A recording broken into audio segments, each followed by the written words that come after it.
like that. Ooh, I like that.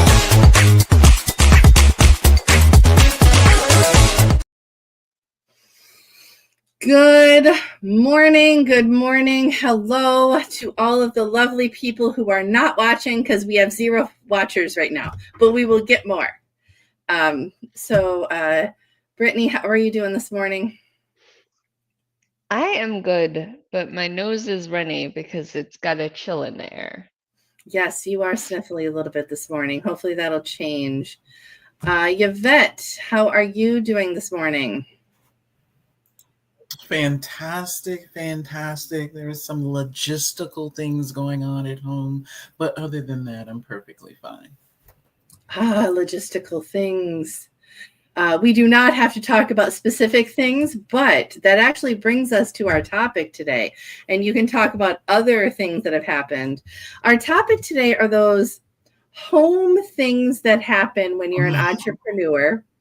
Those home things that when you're working from home that you just have to deal with.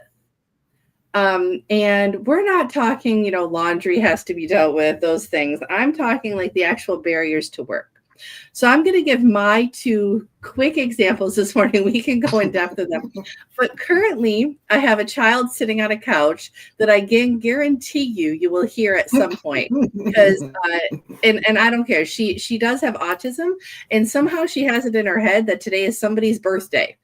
And I don't know whose birthday it is, but we're singing happy birthday all morning long. And then I have a dog who has diarrhea, which we will not get into details on that, but it took over my night and I'm probably getting a nap today. But Brittany, what was the first thing when I brought this topic up to you? What was the first thing you thought about as barriers to working from home or barriers to being an entrepreneur in your home? Yeah, so I thought of when I've had roommates. That was always a difficult situation. And then I also thought of I have a few neighbors who I volunteered some of my time to, and sometimes you're like, I'm at home, but not, and family does that too, where Right. you're like, yeah, I'm at home, but not available. There's a difference. When you had roommates, without giving names, obviously, did you have anybody that didn't quite understand you were working from home? Like they had an 8 to 5 and they were like, wait, you're working from home? It's 11 o'clock. Why are you on the computer? It was more of like the boundary space of where is the office. Sure. Right? Because as long as I was at my computer, that space was respected. But once I was like, but if it was in everybody else's space, it was weird, right? Until I got an office space, it was definitely a boundaries thing of, especially because I had a roommate who worked nights. Sure. So I think we lost Yvette. So as soon as she comes back on, I will add her back in. Oh yeah, those nights. Yeah, if they're working night hours and you're working day hours, that had to be an interesting barrier. Yeah, it was quite the fun little space to be a part of. So it's been interesting though, just to see how all of those things get juggled. And now that I'm home, I have a few barriers. I'm not in my office right now. I'm in the front room. Sure. But it's interesting to see how your house and how different things will move and change your working environment from home. So I think it's a really interesting topic of also understanding. In New Reality, when we had a meeting a long time ago, there was a stay-at-home mom who had a kid on her lap for a networking meeting, and she was just like disowned and smashed by obviously, well, it was a man in that meeting, right? And the fact of the matter is, and that was during COVID, like where else is anybody gonna go? But even now, when you work from home, you have that ability to, I'm at home. I have kids. I had to go to a networking meeting the other day and I was at a friend's house and she has twins. Like, I was at the networking meeting. I was present. I was talking to people, and so were the 2 twins. Yep.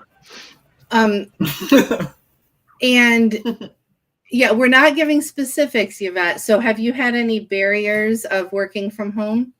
Like things that have popped up? Yes. Yeah. Um, And it can be small things. You can have, I've had really important meetings or very serious discussions, and then the lawn guy shows up and that's it. oh, And that's apparently true. there's a huge piece of grass right under the window every single time. So that's one of my favorites is the lawn guy. And then you Yeah. have to do the leaf blowing as well, plus the mowing. So also just family not understanding that it's real, to them, Oh, they want to talk, communicate. Other than me not being at work, no one really says too much. So I find that interesting. Um, I have some plumbing issues I've had where um, we've had to have the roof repaired, and the noise and sounds and workers, and it was horrific. You literally could not hear. So I've had a few incidents and situations where it was impossible. It just felt impossible. And then I tried to do the washing of clothes and work and watch kids and realize how inefficient I became instantly. But in my mind, I was oh, doing sure. fantastic. Oh, So, sure, sure, sure. And I love your examples because with me right now, like everything that happened to me overnight and in the child sitting in the room, I wasn't even thinking of those external things. right. Like the lawn happens, or for some reason every month on the day that they test the tornado siren, I have a meeting. I swear to God, it's 10 o'clock, like the first Tuesday of the month or something. The tornado siren goes off and I have a meeting. It's like, are you freaking kidding? Like, how do I plan this? I'm going to start blocking my calendar on that day. Like, no meetings. Like, because you have to wait, what is like 3 minutes or something for the tornado siren to stop going? And so I don't know, is this a worldwide thing or is this just a US city thing? I'm going to ask people from Australia. If somebody from Australia is watching, tell me if the tornado sirens happen everywhere. Well, you got to remember they don't have tornadoes. Well, I'm sure they still have a siren of some sort, whatever you call it. They don't really. We did learn that they only have like a few like tornadoes ever in history, Yvette. We didn't know that weird. either. I didn't Apparently know it's something that. with the way the wind blows, something that you just can't form. Great place to go if you have fear of tornadoes. Yes. There's solutions for everyone. Well, yeah, but not if you don't, like everything else there is trying to kill you. There's no tornadoes. Well, I was going to say, Australia, if the wildlife move into your house, you have to let them. Yeah, I've heard that too. Talk about a work from home barrier. Like if there is, Yvette, like you can't evict wildlife. No. You cannot evict. You can take the spider and put it outside, but you can't like stomp on it in fear. No, like that's what is Fluffy? Fluffy is I'll find it. But one of our tea pals has Fluffy in her house, and she lives in her bathroom ceiling, and she's I can't think of what she is right now. Not in America. But she definitely, like, they can't evict her until they build her a house out in the trees where she can go move to, and then they can try to figure out how she's getting in the house and cover it up. But first they have to like build her a home, and like, I need to find out more details on this. So more to come, everyone. Fluffy. More to come. This will be another episode on things that are trying to do things in Australia. Maybe we'll bring on an Australian counterpart to have this conversation. Right. But to confirm these things. Yeah, taking away things that could kill you in Australia working from home. But let's just talk about America here for a second. The United States, or North America. I will speak freely on these same barriers that we're talking about are in Canada too. So we do not have animals that move into our homes. But I think what I want to get into is how do you deal with some of those human barriers, right? Like, I know that both of us, Yvette and I, have said people didn't think that our jobs are real when we work from home, right? Like, oh, you Mhm. must not have a real job. You must not, it's a hobby. It's you're trying to have a real job. How do Mhm. you, how can we talk to people and kind of overcome a little bit of that? What are things that you've said to people when they've indicated that to you? Or I do you just ignore really them? just I really just and I go to one of the 6 pillars of executive presence is clarity. I am very clear on me and what I'm doing. So when I speak about it, I think they can feel that. Sometimes we always want to use words constantly, but when someone feels you and your energy and your passion, it's almost like a boost to your message. So Mhm. I started explaining how it's important to me regardless of what your thoughts are. And these Right. are the boundaries that I'm going to set because of your thoughts, because of your reaction to how I'm feeling or what I'm doing. And if it's not important to you, I do understand that. I think as entrepreneurs, we want everyone to just really feel what we feel because Mhm. it takes so much work, it takes so much grind, it takes so much for us to do that we want them to get that, but they really don't have to. And it doesn't matter. We feel we're Right. so important because we're important in these meetings, and we're the guru and we're the person who knows everything, but in the real world, not really, not so much, especially our families. So I had to accept that as well, that they're not going to get it. They don't have to get it. It's not for them to get it. It's for me. So as long as I'm conveying who I am and what I'm doing and set my boundaries, that's worked for me a great deal. Just being clear about what I am and how I'm presenting my business. Yeah. So I absolutely love that. And one of the things, I'm going to digress just for a second because we're unleashed and we can do that. But one of the things I want to point out about what Yvette just did, and something that all of us can do better at, okay, as entrepreneurs, as people who, are building these things from home. Um, Yvette started talking and she immediately brought it back, and you guys probably didn't even notice it, but she mentioned her 6 pillars, right? And the first thing that I thought about is she brought this back to her business, right? She Mm, completely brought it back to part of her mission, part of what she's building. And as an entrepreneur, bringing it back to that means that you are happy, for lack of better terms, attached to your mission, right? mm, You're not talking about it in everyday life. And that's not what we're talking about today per se. That can be a whole nother topic.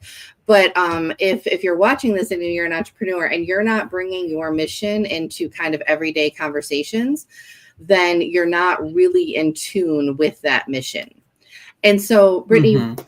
based on everything Yvette said and maybe what I said, do you have any thoughts? Because I just went on a tangent that had nothing to do with our topic.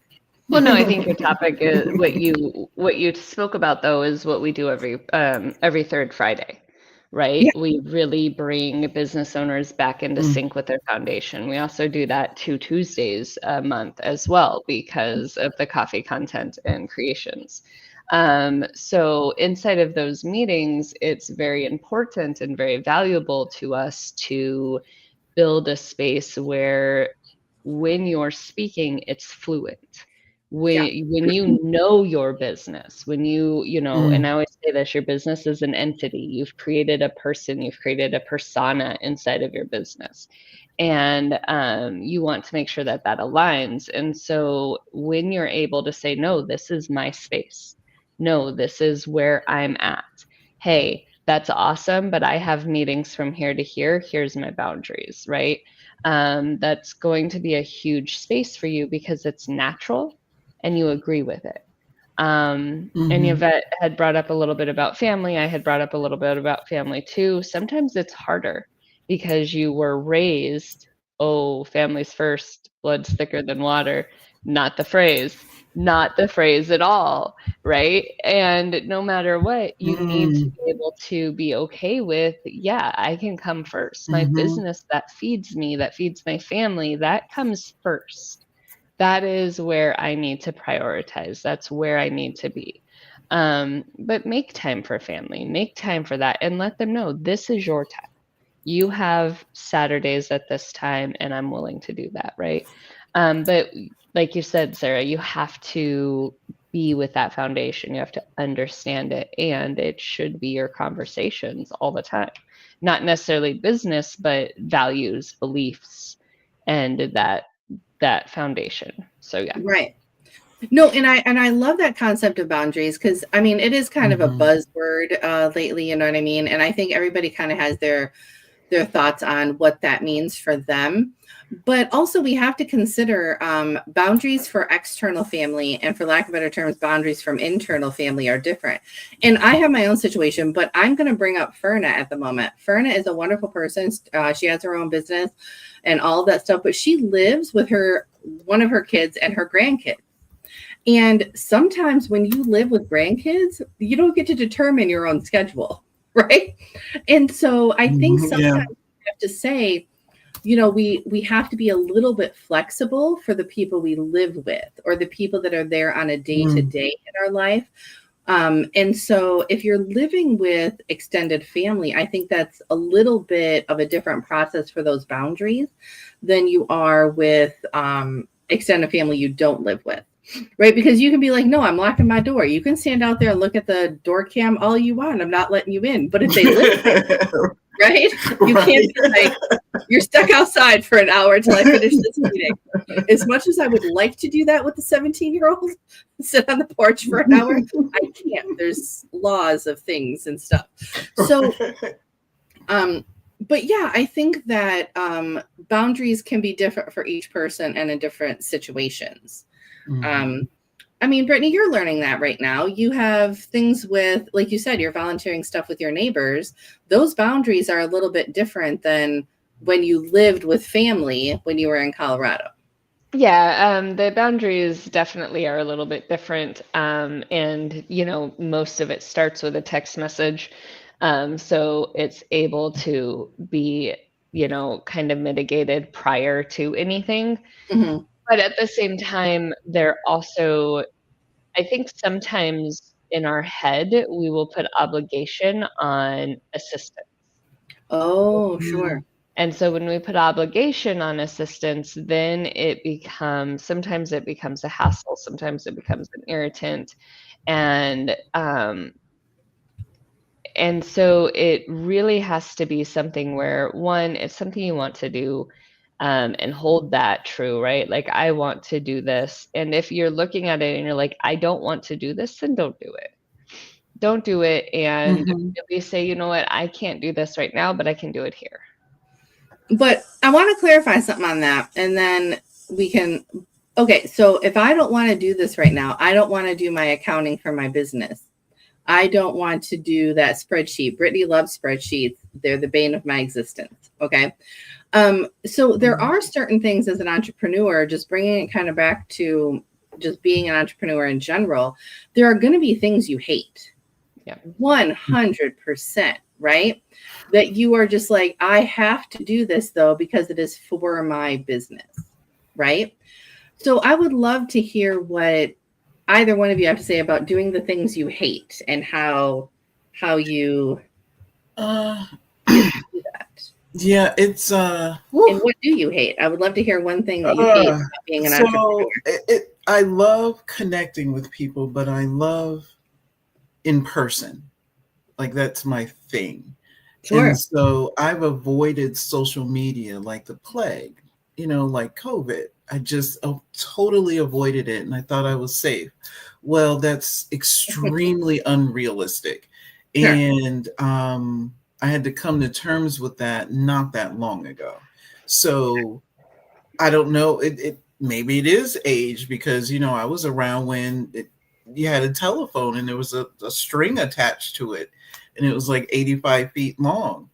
Yeah. But it was so difficult, and it wasn't anything like I feel like I look a certain way. I just did not want to. I just didn't want to. I didn't want to be seen. I didn't want to be heard, but that's the whole purpose. So Sure. I really had to frame it as a process. It's just something you do. It is not a thing. It's something on the way to something.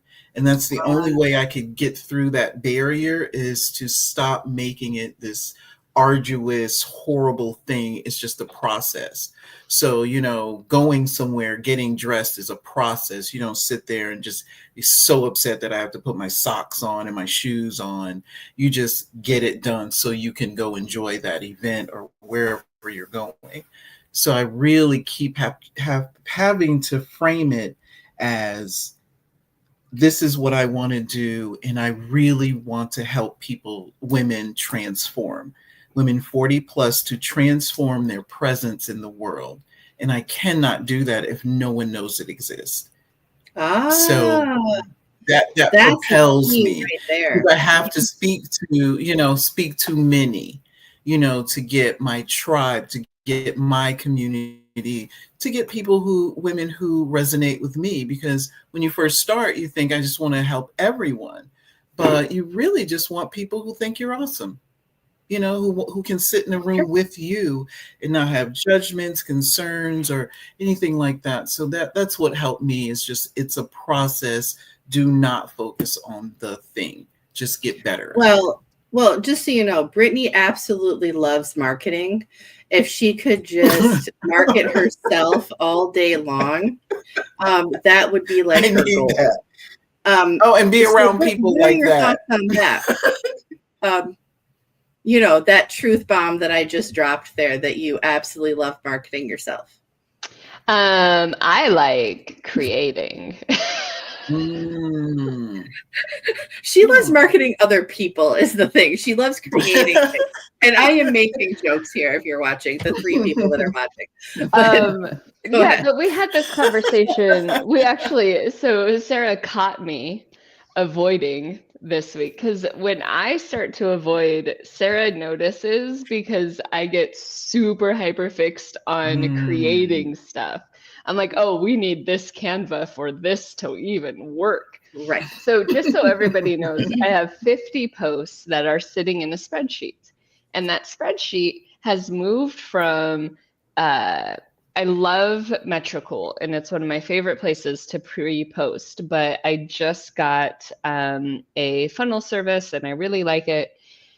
So I was like, okay, I'm going to move everything from Metricool to this funnel service, but the funnel service doesn't display it doesn't display your whatever you want to call it, your pre-posted things the way I want it to, which is why I won't use LinkedIn or Facebook, because visually my ADHD needs to see it. Sure. And so I was like, okay, great. So I've set up all this stuff in Metricool. We're talking 50 plus posts. I'm going to move it. And then I go to move it and I was like, oh, this doesn't look right. I can't visually see it. So I had half moved, and then I had to move it into a spreadsheet so I could visually see it. So now it's like a 6-page spreadsheet. Oh my God. Monday through Friday, right? I go mad. And then I've added a ton others for my specific service, whatever. Anyways, an extensive spreadsheet. I have done the work, guys. But now I need to get it from the spreadsheet to the system. And I was like, it actually goes to social media? Yeah. So now it needs to be functionable, but I want Christmas backgrounds because I've copied and pasted and done and adjusted 1,000 times. And my goal is that I'll just adjust this spreadsheet and I'll pay a virtual assistant to do the rest. Sure. And I want you to expand on that a little bit, because I know that you joked that, you have ADHD and you have to see things in a certain way. But one of the benefits to knowing that about yourself is being able to not necessarily see ADHD in others, because we're not diagnosing people, but to see those barriers that other people have and finding the technology or the path that works for them to do the same thing. So I don't want you to give a pitch on Metricool or spreadsheet or whatever, but kind of talk, Brittany, a little bit about how you get people to that right tech for themselves. When you're working in a system or you're working in a process, if you're fighting it and you're not wanting to do it, sit with it. Sit with it and be okay with, I'm not getting this done. Because the more you force yourself to try to get something done, the more it's just going to be avoided, it's going to be hated, and it's going to just, you're going to walk away from it. And then nothing gets done and nothing can move. So when I work with my clients and they've come back avoiding something a few times, I ask them, what would this look like for you? Right? What is the actual thing that makes this work for you? And it could not be a spreadsheet. It could, I don't want this, I don't want that, I just want to copy and paste it. Great. So then you need to make time to post every day. If you don't have a space to pre-post, or you know, so you really work on what system works best for your brain and for your mentality. That way it does get done. Right.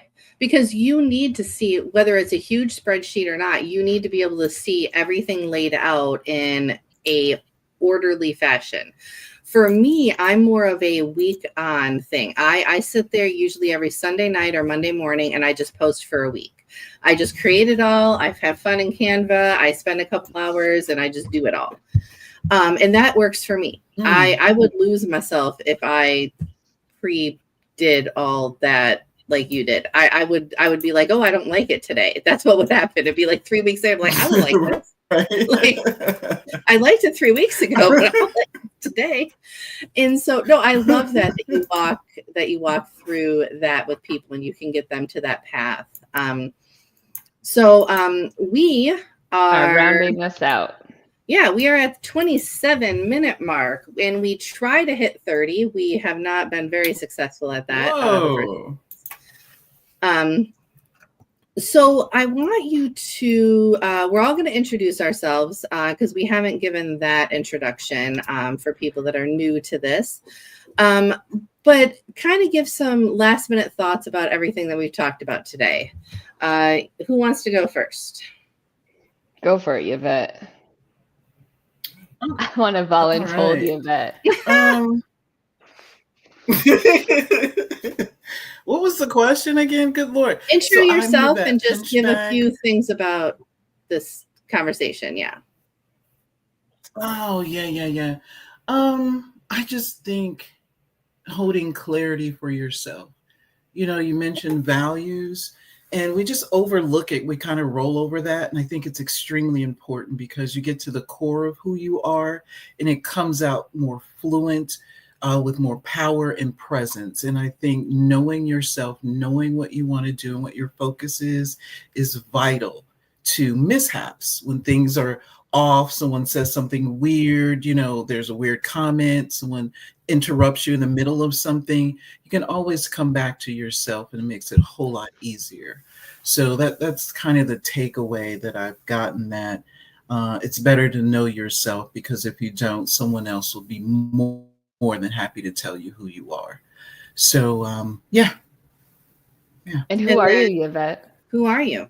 I am Yvette Pinchback. I am the founder of Lioness Rise, and I help accomplished women elevate how the world experiences their presence from the boardroom to the bedroom. That's me. Yeah. I love that. Brittany, go ahead. I'm Brittany. I am an accountability tech strategist. So what I do is I help businesses who are tornadoes in a bottle, because they're doing all the actions, all the movements, but they're not aligning with it and they're not creating an impact in the world. So what we do is we shatter that glass and we create an impact in the world. So based off of the conversation we had today, like I said before, we really find that alignment in what are your strategies, what are your paths, and can you delegate it? Because sometimes that's the easiest way. I love that. And so my thoughts on today is it would be around being okay with whatever's happening in your background. If we learned anything from the last, X amount of years since COVID, I could do math, but it's too early. The X amount of years is that more and more people work from home, and we need to allow for those things to happen in the background, right? We need to laugh about them instead of make them a problem. And my partner just talked about this week. He was on a call and somebody had their 3-year-old on their lap because the 3-year-old would not stop doing things in the background. And so we need to make sure those things are okay. But I'm Sarah. I'm with Off the Beaten Path Consulting. I'm an HR fixer and a leadership strategist. And our links are in the comments. So feel free to go check out my coloring books and be open to seeing the workshops that will be here at the beginning of the year around those workshops. But I'm going to start our exit. And we did actually, look at that. Is that 30 minutes and 37 seconds? Yep, we did good. Oh Hit my it. gosh, people. See you next week. Killing Hit it. it. You are killing it.